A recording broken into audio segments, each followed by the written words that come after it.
안녕하십니까. 오늘은 2023년 12월 5일 화요일입니다.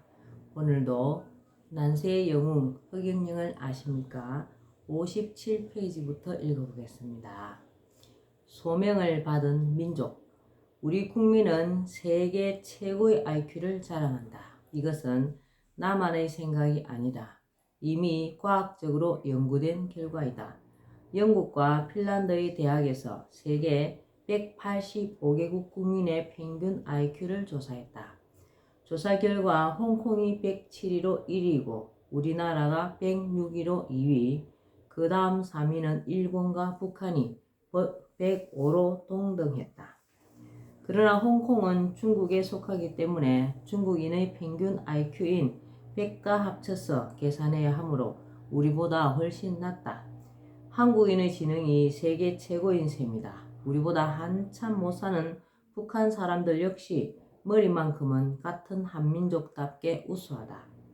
일본 사람들도 똑똑한데 그것은 한민족의 피가 섞였기 때문이다. 그러나 한반도에 자리 잡은 한국인을 따라오지는 못한다.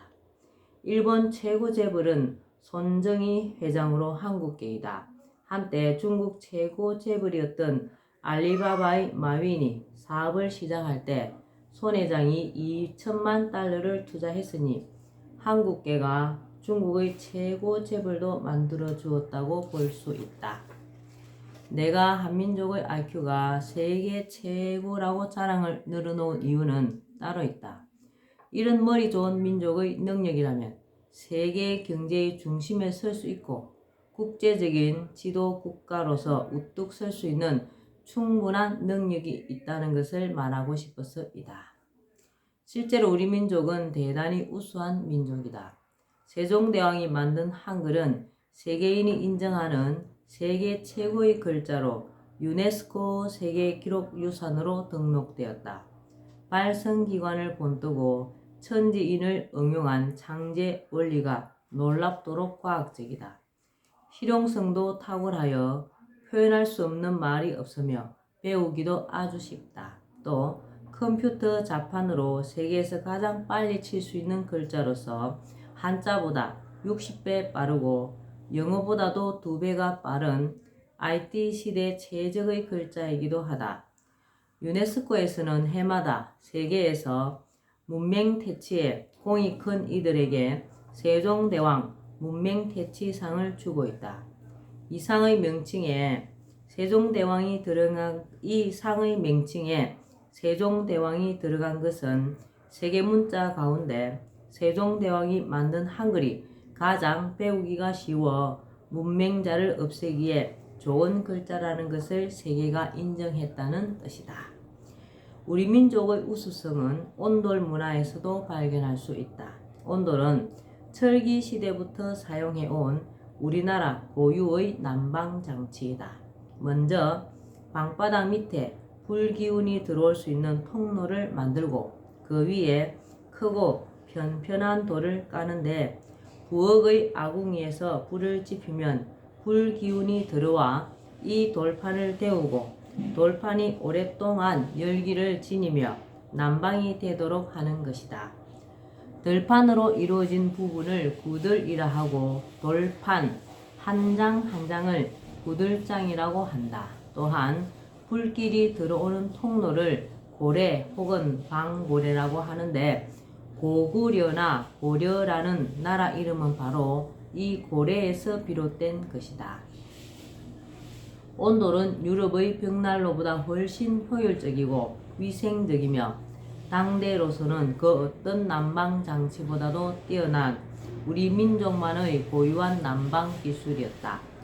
오늘날 우리 민족은 6.25 전쟁의 잿더미에서 한강의 기적을 이루고 세계 10위권의 경제 대국을 자랑하고 있다.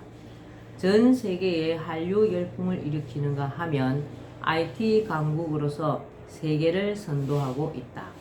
우리 민족은 두뇌가 명석할 뿐 아니라 국가 최고 지도자를 잘 만나면 엄청난 저력을 발휘하는 민족이기도 하다.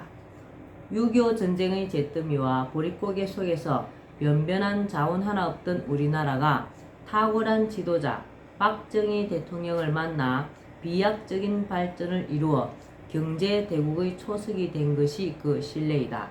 그러나 현재 우리 민족은 전통적 빈곤, 절대적 빈곤에서는 벗어났으나 자본주의의 병폐와 부패한 정치인들로 인해 부익부 빈익빈이 심화되어 상대적 빈곤과 풍욕 속 빈곤을 겪으며 중산층은 몰락하고 서민들의 생활은 날로 피폐해가는 상황에 놓여 있다. 우리 민족은 다시금 위대한 지도자가 필요한 시점이다. 한민족은 머리만 우수한 것이 아니다.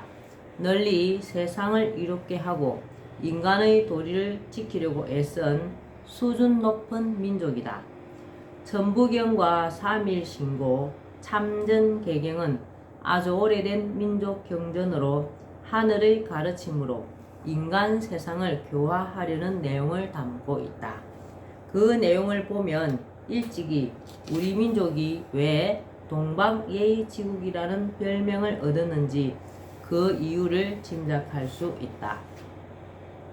또한 고조선의 건국 이념인 널리 인간을 이롭게 한다는 홍익인간 이념은 유사 이래 세계 그 어떤 민족이나 국가도 제시하지 못한 놀랍도록 수준 높은 건국 이념이다. 우리가 잘 알고 있는 영국의 역사학자 아놀드 토인비는 우리나라의 홍익인간 이념의 놀라움을 금치 못하고 미래 세계를 이끌어갈 핵심 사상이 되어야 한다고 했다. 25시라는 작품으로 노벨 문학상을 수상한 루마니아의 작가 콘스탄틴 게오르그도 우리나라의 홍익인간 이념에 매료되어 뜰에 무궁화를 심어놓고 한국을 생각할 정도로 한국 사랑이 대단했다고 한다. 효제, 충신, 예의, 염치는 우리나라의 8대 민족 정신으로 우리 민족은 부모에 효하고 형제간에 우애하며 나라에 충하고 사람 사이의 신의를 지키려 애썼다. 또 겸손과 예의를 중시했으며 불의에는 단호히 맞섰고 스스로 잘못을 저질렀을 때는 부끄러워할 줄 아는 민족이었다. 공자까지도 동방예의지국인 우리나라에 와서 살고 싶다고 할 정도로 우리나라는 예의를 숭상하는 민족이었다. 숱한 외침을 받으면서도 먼저 남의 나라를 침략하지 않는 평화를 사랑하는 민족이었으나 나라가 풍전등화의 위기에 놓이면 목숨을 초계같이 버리며 분연히 일어날 수 있는 의로운 기상을 지닌 민족이기도 했다. 이렇듯 우리 민족은 효제, 충신, 예의, 염치를 지키고 자라나는 세대에서도 그것을 심어 한민족의 아름다운 정신과 을을 면면히 개성해 온 수준 높고 생명력 강한 민족이다. 우리나라가 자리한 지정학적 위치도 특별하다. 쟁쟁한 강대국들이 주변에 포진하고 있는데 동으로는 일본과 미국, 서로는 중국, 북으로는 러시아가 그들이다. 이처럼 우리나라는 강대국들의 틈바구니에 끼인 형국이라 흔히 고래 싸움에 새우 등 터지는 격이 되기 쉬운 위치라 하여 좋지 않다는 식으로 바라보기도 한다. 물론 그러한 측면이 없잖아 있다.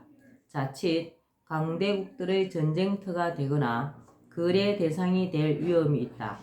우리가 일본의 식민지가 되었던 것은 당시 강대국들의 정치적, 군사적 거래가 한몫을 했고 분단이 된 것도 강대국들의 이해관계 때문이었다. 6.25 전쟁은 국제사회에서 한국전쟁으로 지칭된다.